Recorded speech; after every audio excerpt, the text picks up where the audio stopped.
بسم اللہ الرحمن الرحیم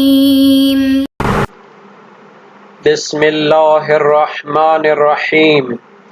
الحمد لأہلہ والصلاة علی اہلہا۔ عزیز طلبہ، السلام علیکم ورحمۃ اللہ وبرکاتہ۔ شرح الامہ اول کتاب الصلاۃ درس نمبر 88 میں عرفہ و مزدلفہ میں دوسری اذان کا حکم بیان کیا جائے گا۔ اذان و اقامت کے ساکت ہونے کے موارد پر گفتگو ہو رہی ہے۔ عرفہ کے دن عصر کی نماز کی اذان کا حکم ذکر ہوگا، جمعہ کے دن عصر کی نماز کی اذان کا حکم بیان کیا جائے گا، مزدلفہ میں نماز عشاء کی اذان کے ساکت ہونے کا حکم ذکر ہوگا۔ جمع بین الصلاتین کی صورت میں دوسری نماز کی اذان کے ساکت ہونے کو بیان کریں گے اور متعلقہ احادیث اور روایات بھی بیان ہوں گی۔ سب سے پہلے عبارت کو دیکھتے ہیں۔ فرمایا وَيَسْقُطُ الْأَذَانُ فِي عَصْرَيْ عَرَفَةَ لِمَنْ كَانَ بِهَا وَالْجُمْعَةِ وَعِشَاءِ لَيْلَةِ الْمُزْدَلِفَةِ وَهِيَ الْمَشْعَرُ وَالْحِكْمَةُ فِيهِ مَعَ النَّصِّ اسْتِحْبَابُ الْجَمْعِ بَيْنَ الصَّلَاتَيْنِ وَالْأَصْلُ فِي الْأَذَانِ الْإِعْلَامُ فَمَنْ حَضَرَ الْأُولَى صَلَّى الثَّانِيَةَ فَكَانَتَا كَالصَّلَاةِ الْوَاحِدَةِ۔ اذان فقط اذان ساکت ہو جاتی ہے فی عصری عرفہ والجمعہ، روز عرفہ میں جو نماز عصر پڑھی جاتی ہے تو چونکہ وہ ظہر کے ساتھ ملا کر پڑھی جاتی ہے، مستحب ہے دونوں کو جمع کرنا، تو نماز عصر کے لیے علیحدہ طور پر اذان کہنا ساکت ہے۔ اور روز جمعہ بھی جو نماز عصر پڑھی جاتی ہے وہ ملا کر پڑھی جاتی ہے نماز جمعہ یا ظہر کے ساتھ، تو پھر اس کی عصر کے لیے بھی اذان ساکت ہے۔ معنی اس طرح ہوگا یسقط الاذان، و اذان ساکت ہو جاتی ہے عرفہ کے دن کے نماز عصر میں، لمن کان بہا جو عرفہ میں موجود ہو، والجمعہ اور جمعہ کے دن کی نماز عصر کے لیے بھی اذان ساکت ہو جاتی ہے۔ تو دو مورد ہو گئے، وعشاء لیلۃ المزدلفۃ وہی المشعر، اور مزدلفہ کی رات جو کہ مشعر میں انسان ہوتا ہے، اسی مزدلفہ کو مشعر بھی کہتے ہیں، تو نماز مغربین کو ملا کر پڑھا جاتا ہے، تو نماز عشاء کے لیے اذان ساکت ہو جاتی ہے، بلکہ وہی نماز مغرب کے لیے جو اذان دیں گے تو اسی کے ساتھ نماز عشاء بھی پڑھی جائے گی اور دونوں کو ملا کر پڑھنا مستحب ہوتا ہے۔ والحکمت فیہ، ان تینوں مورد میں اذان کے ساکت ہونے کی جو حکمت اور راز ہے، مع الناس سے، اول تو روایات اس کے بارے میں وارد ہوئی ہیں، دوم اس کا راز یہ ہے کہ استحباب الجمع بین الصلاتین، ان تینوں موارد میں دونوں نمازوں کو ملا کر پڑھنا مستحب ہوتا ہے، جبکہ والاصل فی الاذان الاعلام، اذان میں اذان کی اصل اور اساس اعلان کرنا ہوتا ہے کہ نماز کا وقت ہو گیا ہے تو اس کی تیاری کریں، جماعت کے ساتھ پڑھیں یا وقت کے اندر اس کو انجام دیں۔ فمن حضر الاولی صلی الثانیۃ، جو بندہ پہلی نماز میں حاضر ہوگا، دونوں کو ملا کر پڑھیں گے تو وہ دوسری بھی ساتھ پڑھ لے گا، فکانتا کالصلاۃ الواحدۃ، تو دونوں مل کر ایک نماز کی طرح ہو جاتی ہیں۔ تو چونکہ دونوں نمازوں کو ان تینوں موارد میں ملا کر پڑھا جاتا ہے، تو جو بندہ پہلے اعلان کے ساتھ حاضر ہو جاتا ہے تو دوسری نماز بھی ساتھ پڑھ لیتا ہے، علیحدہ اس کو اعلان کر کے بلانے کی ضرورت نہیں پڑتی۔ وَكَذَا يَسْقُطُ فِي الثَّانِيَةِ عَنْ كُلِّ جَامِعٍ، اسی طرح دوسری نماز سے اذان ساکت ہو جاتی ہے ہر اس شخص سے کہ جو دو نمازوں کو ملا کر پڑھے، وَلَوْ جَوَازًا، اگرچہ جمع بین الصلاتین جائز ہو، رخصت ہو، تو ان تین موارد میں تو جمع بین الصلاتین وہ مستحب ہوتی ہے، تو وہاں دوسری اذان وہ ساکت ہو گئی تھی، لیکن اس کے علاوہ جو عرفہ میں نہیں ہے، جو جمعہ نہیں پڑھ رہا، جو مزدلفہ میں نہیں ہے، تو اگر اس کے علاوہ موارد میں دو نمازوں کو ملا کر پڑھتا ہے تو یہ دونوں نمازوں کو ملانا جمع بین الصلاتین وہ کیا جواز کی حد تک ہوگی، لیکن پھر بھی اگر دوسری نماز اس کے ساتھ ملا کر پڑھیں گے تو پھر دوسری کے لیے اذان علیحدہ دینے کی ضرورت نہیں ہے۔ وَالْأَذَانُ لِصَاحِبَةِ الْوَقْتِ، اگر دو نمازوں کو ملا کر پڑھتا ہے تو ایک مسئلہ یہاں پر سامنے آتا ہے کہ دو نمازوں میں سے کس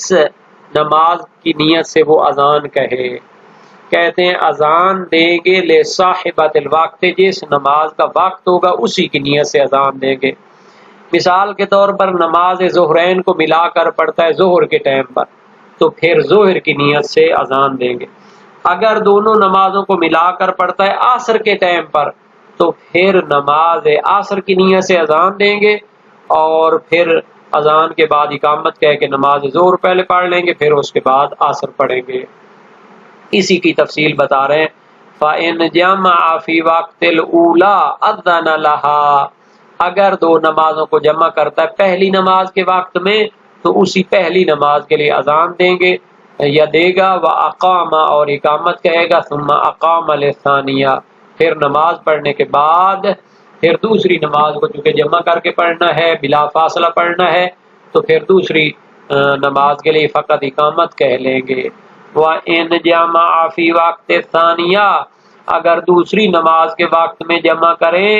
اذَّنَ أَوَّلًا بِنِيَّةِ الثَّانِيَةِ، اگر مثال کے طور پر نماز ظہرین کو عصر کے وقت میں جمع کر کے پڑھنا چاہتے ہیں تو پھر پہلے دوسری نماز کی نیت سے اذان کہے گا، ثم اقام للأولی، اذان کے بعد پھر پہلی نماز ظہر کے لیے اقامت کہہ کے نماز پڑھے گا، ثم للثانیہ، پھر اس نماز کے بعد دوسری نماز کے لیے فقط اقامت کہے گا اور اس کی نماز پڑھے گا۔ تو یہ جو تین موارد ہیں ان کی دلیلوں کی طرف اشارہ کرنا پڑے گا۔ عصر کے دن نماز ظہرین کو جمع کر کے پڑھنا یہ مستحب ہے، اور عصر کے لیے علیحدہ اذان کی بھی ضرورت نہیں ہے، اس میں کوئی اختلاف نہیں، اور روایات بھی اس پر دلالت کرتی ہیں۔ صحیح عبداللہ ابن سنان کوفی وزیر مشیر تھے عباسی حکومت میں، اور جلیل القدر فقیہ ثقہ راوی تھے، امام صادق علیہ السلام سے روایت کرتے ہیں، السنۃ فی الاذان یوم عرفۃ ان یؤذن ویقیم للظہر ثم یصلی ثم یقوم فیقیم للعصر بغیر اذان۔ یوم عرفہ، عرفہ کے دن اذان میں سنت طریقہ یہ ہے کہ اذان کہہ لے، پھر ظہر کے لیے اقامت کہے، پھر اس کے بعد نماز ظہر پڑھے، پھر کھڑے ہو کر نماز عصر کے لیے اقامت کہے، اذان کی ضرورت نہیں ہے۔ کذالک فی المغرب والعشاء بمزدلفہ، اسی طرح مزدلفہ کے مقام پر مغرب و عشاء کو بھی جمع کر کے پڑھنا مستحب ہے، سنت ہے، اور مغرب کے لیے اذان کہہ لے گا اور پھر اقامت کے ساتھ نماز مغرب پڑھنے کے بعد نماز عشاء کے لیے فقط اقامت کہے گا۔ یہ روایت باب نمبر 36 ابواب الاذان والاقامت میں موجود ہے۔ مرسل فقیہ صدوق ہے، ان رسول اللہ صلی اللہ علیہ وآلہ وسلم جمع بین الظہر والعصر بعرفۃ باذان واقامتین، وجمع بین المغرب والعشاء بجمع باذان واحد واقامتین، رسول اکرم نے ظہرین کو جمع کیا عرفہ کے مقام پر ایک اذان اور دو اقامتوں کے ذریعے، اور مغرب و عشاء کو مزدلفہ کے مقام پر جمع کیا ایک اذان اور دو اقامتوں کے ذریعے۔ ان روایات کا تقاضا یہ ہے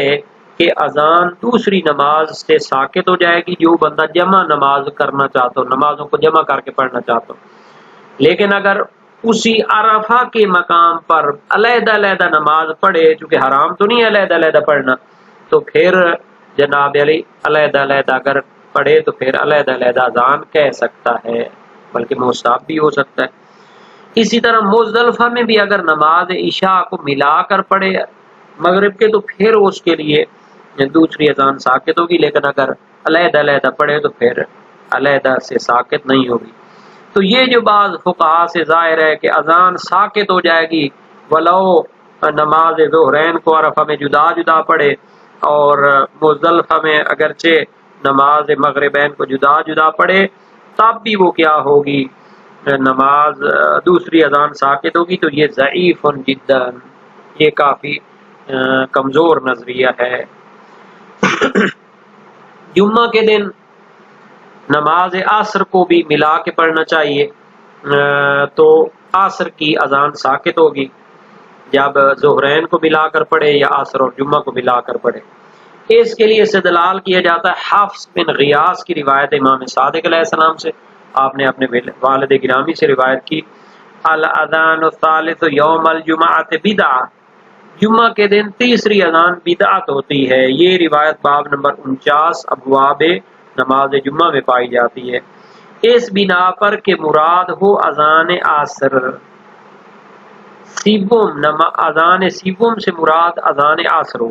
چونکہ وہ نماز صبح اور نماز ظہر کے بعد تیسری نماز کی اذان ہوگی،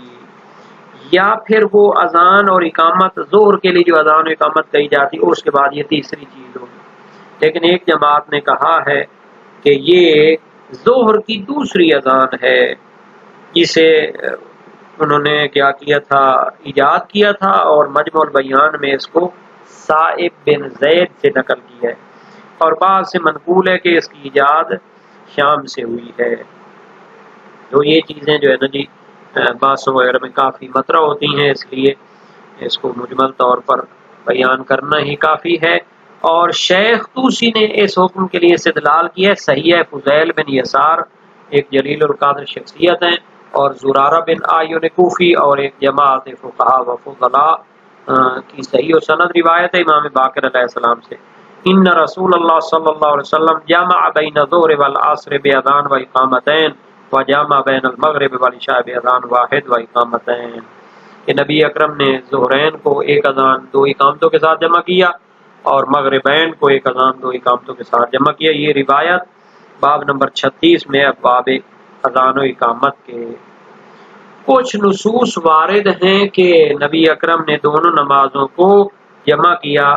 ایک اذان دو اقامتوں کے ذریعے۔ صحیح عبداللہ بن سنان ہے جو کہ جلیل القدر راوی ہیں امام صادق علیہ السلام سے، ان رسول اللہ صلی اللہ علیہ وسلم جمع بین الظہر والعصر باذان و اقامتین وجمع بین المغرب والعشاء فی الحضر من غیر علت باذان واحد و اقامتین، باب 32 ابواب مواقیت میں وسائل الشیعہ میں یہ پائی جاتی ہے۔ رسول اکرم نے نماز ظہرین کو ایک اذان اور اقامتین کے ساتھ جمع کیا اور مغربین کو حاضر میں یعنی اپنے وطن میں بغیر کسی علت مجبوری اور اضطرار کے ایک اذان اور دو اقامتوں کے ساتھ جمع کیا۔ اس بنا پر یوم جمعہ کے عصر کی اذان کو ساکت کرنے کا خصوصی حکم لگانا یہ قدرے جو ہے نا جی کیا ہے بے محال یا قابل غور نظریہ ہے، بلکہ اس میں دوسرے ایام بھی شامل ہو جاتے ہیں کہ جب بھی نماز عصر کو ظہر کے ساتھ ملا کر پڑھیں تو یہی حکم ہے، اور یہ حکم جمعہ کے دن دوسری نمازوں کو بھی شامل ہونا چاہیے۔ یہی اشکال سید المدارک جو کہ علامہ شہید ثانی کے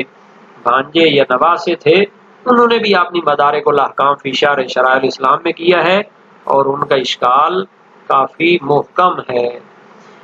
علامہ ابن ادریس ہلی نے جمعہ کے دن عصر کی نماز کے ساکت ہونے کو جو بندہ جمعہ پڑھے اس کے ساتھ خاص کیا ہے، لیکن اگر کوئی بندہ ظہر و عصر ملا کر پڑھے تو اس سے اذان کی عصر ساکت نہیں کی۔ یہ نظریہ بھی قابل غور ہے جناب علی۔ اسی طرح شیخ مفید، اسی طرح قاضی ابن البراج وہ فرماتے ہیں جمعہ کے دن دوسرے ایام کی طرح عصر کی نماز کے لیے اذان مستحب ہے۔ یہ تو عجیب و غریب نظریہ ہی ہے، شاید ان کے کلام سے مراد یہ ہو کہ جب دونوں نمازوں کو ملا کر نہ پڑھیں تو ظاہر ہے پھر عصر کی بھی اذان دینی پڑے گی، چونکہ سقوط اذان عصر سے اس وجہ سے تھا کہ جب دونوں کو ملا کر پڑھیں۔ اور یہ جو اب لفظ تھا شہید اول کے کلام میں عرفہ عصری عرفہ طوال جمعہ، تو یہ ایک عصر جو ہے نا جی عرفہ کی مراد تھی اور دوسری جمعے کے دن والی عصر مراد تھی، تو یہ واضح چیز ہے۔ اب آ جائیں جی کہ اگر دو نمازوں کو ملا کر پڑھتے ہیں تو دوسری نماز سے کیا ہوگی، اذان ساکت ہوگی۔ تو یہ نبی اکرم صلی اللہ علیہ وسلم کا جو صحیح عبداللہ ابن سنان میں فعل اور سیرت بیان ہوئی ہے اس کی پیروی کے تحت ہے۔ اگرچہ کہ دونوں نمازوں کو ملانا جائز ہو، کیونکہ اصل تو یہ ہوتا ہے کہ دونوں نمازوں کو اپنے اپنے وقت میں پڑھیں، اور جمع کی جو روایات ہیں الجمع بین الصلاتین کی جو نماز ہیں ادلہ وہ رخصت کے تحت ہیں، تو جمع کرنا افضل نہیں ہے، لیکن اس کے بارے میں ایک پہلے ہم نے تحلیل پیش کی تھی اوقات نماز میں، تو ان کی طرف بھی اشارہ کرنا چاہیے۔ باقی رہا جناب علی عرفہ اور مزدلفہ میں نمازوں کو جمع کرنا اور جمعہ کے دن دو نمازوں کو جمع کرنا یہ مستحب ہے۔ عرفہ اور مزدلفہ میں تو چونکہ صحیح ابن سنان میں جمع کرنے کا حکم دیا گیا ہے، اور صحیح محمد ابن مسلم کوفی میں ہے لا تصلی المغرب حتی تاتی جمع وان ذهب ثلث اللیل، کہتے ہیں کہ مغرب کو کیا کرو، نہ پڑھو حتیٰ کہ مزدلفہ میں پہنچ جاؤ اگرچہ کیا ہو جائے رات کا ایک تہائی حصہ گزر جائے۔ یہ حدیث باب نمبر 5 ابواب وقوف بالمشعر میں ہے۔ موثق ہے سماع بن مہران ہے عن الجامع فی المغرب والعشاء الاخرہ بالجمع، جمع ہوئی کہ اس کو کہتے ہیں مزدلفہ اور مشعر کو کہتے ہیں، کہ مغربین کو جمع کرنے کے بارے میں سوال کیا مزدلفہ میں، فرمایا لا تصلی حتی تنتہی لا جمع وان مضى من اللیل ما مضى، نماز مغرب نہ پڑھو حتیٰ کہ مزدلفہ پہنچ جاؤ اگرچہ رات کا جتنا ہی سبھی گزر جائے۔ تو یہ حدیث بھی اسی باب میں ہے۔ جمعہ کے دن دو نمازوں کو جمع کرنے کا جو حکم ہے تو نصوص میں کوئی ایسی دلیل نہیں ملی، ہاں وقت عصر جو ہے جمعہ کے دن کا وقت ظہر فی غیرہ ہی وہ دوسرے ایام میں ظہر کے وقت کی طرح قرار دیا گیا روایتوں میں۔ روایت ہے سفیان بن سمت کی سالت ابا عبداللہ عن وقت صلاۃ العصر یوم الجمعہ، جمعہ کے دن نماز عصر کے وقت کے بارے میں امام صادق علیہ السلام سے سوال کیا تو فرمایا فی مثل وقت ظہر فی غیر یوم الجمعہ، جمعہ کے علاوہ دنوں میں جو ظہر کا وقت ہوتا ہے اسی طرح اس کا وقت ہے۔ باب نمبر 9 ابواب صلاۃ الجمعہ و آدابها، لیکن یہ روایت استحباب جمع بین الصلاتین پر دلالت نہیں کرتی، کیونکہ ان کے درمیان جمع کا تقاضا ہے کہ ان کو نافلہ کے ساتھ فاصلہ نہیں ڈال سکتے، جیسا کہ مواقیت میں گزر چکا ہے۔ حالانکہ نبی اکرم نماز عصر کو مقدم کرتے تھے اور اسے کیا کرتے تھے جمعہ کے بعد انجام دیتے تھے، اور درمیان میں نوافل جمعہ کا کہ بقیہ کا فاصلہ دیتے تھے، اور اس کے بعد اذان کے ساتھ نماز عصر پڑھتے تھے۔ اس سے معلوم ہوتا ہے کہ دونوں کو اس طرح جمع کرنا مستحب نہیں ہے کہ ان کے درمیان اصلا نافلہ نہ پڑھی جائے، کہ جائے کہ نماز عصر کی اذان کے مستحب ہونے کی نفی کرے مطلقہ، جیسا کہ زریق کی روایت ہے ابو عبداللہ علیہ السلام سے، وربما کان یصلی رسول اللہ یوم الجمعۃ 6 رکعات اذا ارتفع النهار وبعد ذلك 6 رکعات اخر وكان اذا ركضت الشمس في السماء قبل زوال اذن وصلى ركعتين فما يفرغ الا مع الزوال ثم يقيم للصلاة فيصلي الظهر ويصلي بعد الظهر 4 ركعات ثم يؤذن ويصلي ركعتين ثم يقيم فيصلي العصر۔ نبی اکرم جمعہ کے دن 6 رکعتیں پڑھتے جب دن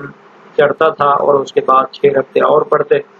اور جب سورج آسمان میں زوال سے پہلے ٹھہر جاتا تو اذان کہتے اور 2 رکعتیں پڑھتے، اور زوال کے ساتھ ہی اس سے فارغ ہوتے، پھر نماز کے لیے اقامت کہتے اور زور پڑھتے، اور پھر زور کے بعد 4 رکعت نماز مصحف پڑھتے، پھر اذان دیتے اور 2 رکعت پڑھتے، پھر جو ہے نا جی اقامت کہتے اور نماز عصر پڑھتے تھے۔ تو یہ روایت باب 13 من ابواب صلاۃ الجمعہ میں ہے۔ تو یہ تو ہو گیا جناب یہ اختلاف احادیث۔ معتبر محقق ہلی میں ہے وَيُجْمَعُ يَوْمَ الْجُمْعَةِ بَيْنَ الظُّهْرَيْن بِأَذَانٍ وَإِقَامَتَيْنِ، ظہرین کو جمع کرے جمعے کے دن ایک اذان 2 اقامتوں کے ساتھ۔ کذا قال ثلاثة واتباعهم، اسی طرح شیخ مفید، شیخ توسی اور سید مرتضیٰ وغیرہ نے کہا ہے، اور ان کے پیروکاروں نے بھی، لِأَنَّ يَوْمَ الْجُمْعَةِ تُجْمَعُ صَلَوَاتُهَا وَتُسْقَطُ وَتَسْقُطُ مَا بَيْنَهُمَا مِنَ النَّوَافِلِ، کیونکہ جمعہ کے دن نمازوں کو جمع کرنا ہوتا ہے اور ان میں فاصلہ نوافل کا نہیں ڈالتے۔ نہایا سے اور منتہى المطلب علامہ ہلی سے قال علماؤنا، ہمارے علماء کہتے ہیں تجمع بین الظہرین یوم الجمعہ باذان واحد و اقامتین، کہ ظہرین کے دن نہ جمعہ کے دن ظہرین کے درمیان جمع کریں ایک اذان دو اقامتوں کے ساتھ، کیونکہ جمعہ کے دن دو نمازوں کو جمع کرنا چاہیے اور ان کے درمیان والے نوافل بھی ساقط ہو جائیں گے، ایک اذان بھی کافی ہوگی۔ اس بنیاد پر صرف اجماع یہاں پر مشکل ساز ہے، نہیں تو حدیثوں کے حوالے سے جدا بھی پڑھ سکتے ہیں۔ حالانکہ وہ نوافل جمعہ کے انجام دینے کے طریقے کی نصوص کے مخالف ہے اور بحث مواقیت میں ان کو بیان کیا گیا ہے، جو دلالت کرتی ہیں کہ بعض نوافل دو نمازوں کے درمیان میں واقع ہوتے ہیں۔ اس سے پتہ چلتا ہے کہ دونوں کو جمع کرنا جمعے کے دن مستحب نہیں ہے۔ بہرحال یہ اختلاف نظر بھی موجود ہے، اگر دو نمازوں کو ملا کر پڑھے تو دوسری نماز سے اقامت اذان ساقط ہو جاتی ہے۔ بارک اللہ فیکم۔